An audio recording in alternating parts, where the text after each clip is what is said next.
Let's do it. Hello, and welcome back to another episode of Joey's Jams. Today, we will be going over possibly one of the most important rap and R&B groups of all time. Originally under the name 2 Shades Deep, today we're going to be going over the band Outkast. Outkast hails from a town called East Point, Georgia.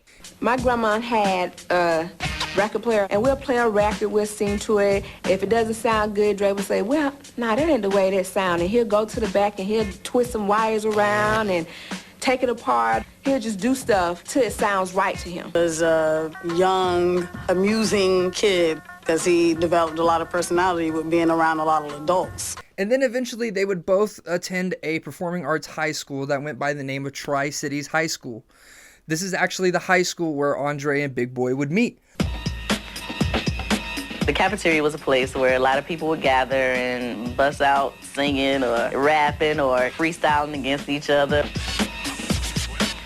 Andre and Antoine, they were rival MCs battling each other in these lunchroom rap battles.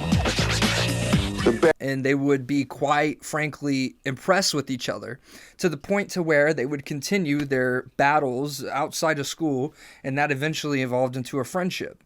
Next thing you know, Andre and Big Boy realize that they are the two most talented rappers in school, and they decide naturally, hey, let's try and do this professionally, as you do. Under the name 2 Shades Deep, they would really play anywhere that they could. There is a story about them playing at an old Texaco. Really, at this point in their career, any exposure was good exposure.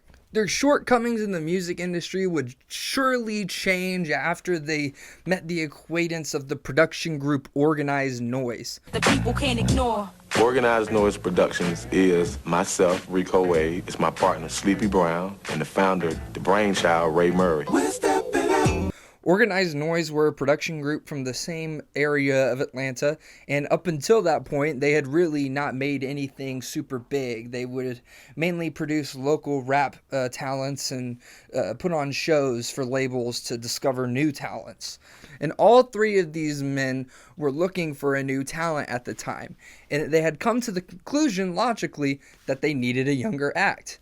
And lo and behold, as I said that, these two guys came walking over the hill. When they came, we were standing out in front of the store and we were just chilling for a minute. Rick was like, well, what can y'all do? The following freestyle that Andre and Big Boy would undertake would apparently be one of the greatest freestyles that Rico had ever heard. In fact, he immediately took them back to the studio. And this is where the story gets kind of interesting.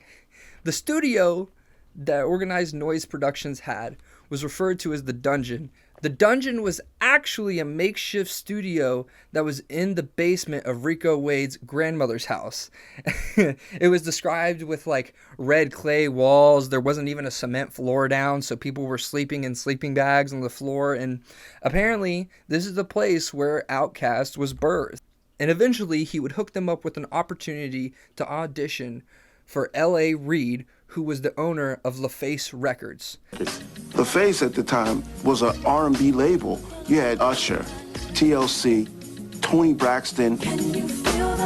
During their first audition, Outkast actually bombed. They were terrible.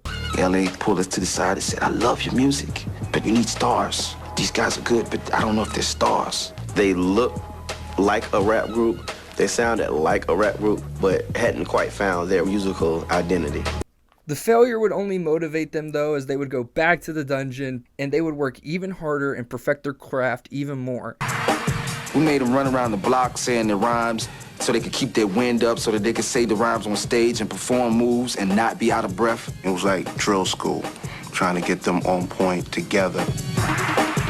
And the second time they went around for the audition, they nailed it. And more importantly, they signed for LaFace Records. The story of Outkast really gets running after their first album drops. Some Southern playalistic Cadillac music. At the time, rap was all East Coast and West Coast. It was really no in between. This was the birth of Southern hip-hop. It was critically acclaimed. We got a lot of respect. 700,000 to 800,000 records sold. They took over Atlanta almost immediately. Each subsequent album after their first one would go on to define the band even more as their albums developed, so that their styles and personalities. And really what made this band so unique was the way that they managed to meld those two styles. They really bonded over the differences in the band. Their song off their third album, Aquemini, really plays with this need for balance between Andre's and Big Boy's style. But until they close the curtain, it's him and I, Aquemini. If you really pay attention to some of the comments that they say about them breaking up nowadays, Andre 3000 has opened up a little bit more about the breakup, and he's said some more profound things that really shed light on the situation. Particularly this clip. Of the word hip hop. First, you have to be hip, and the older you get further away from the hipness. I mean, you can know what's going on, but once you start trying to imitate that thing, I mean, people see it, man, and it becomes embarrassing at a point. I've seen my heroes not be as cool, and it's not that they're not as good as they were when they started. It's just the world progressed. Okay. All right. Well, very cool, gentlemen. Congratulations. Outkast would reach their peak with their album Stank On Ya.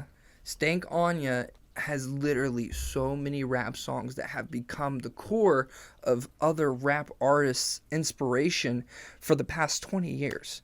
Outkast is one of those groups that is your favorite rapper's favorite rapper. Thank you for stopping by for another episode of Joey's Jams, and I truly have to say from the bottom of my heart, stank you very much.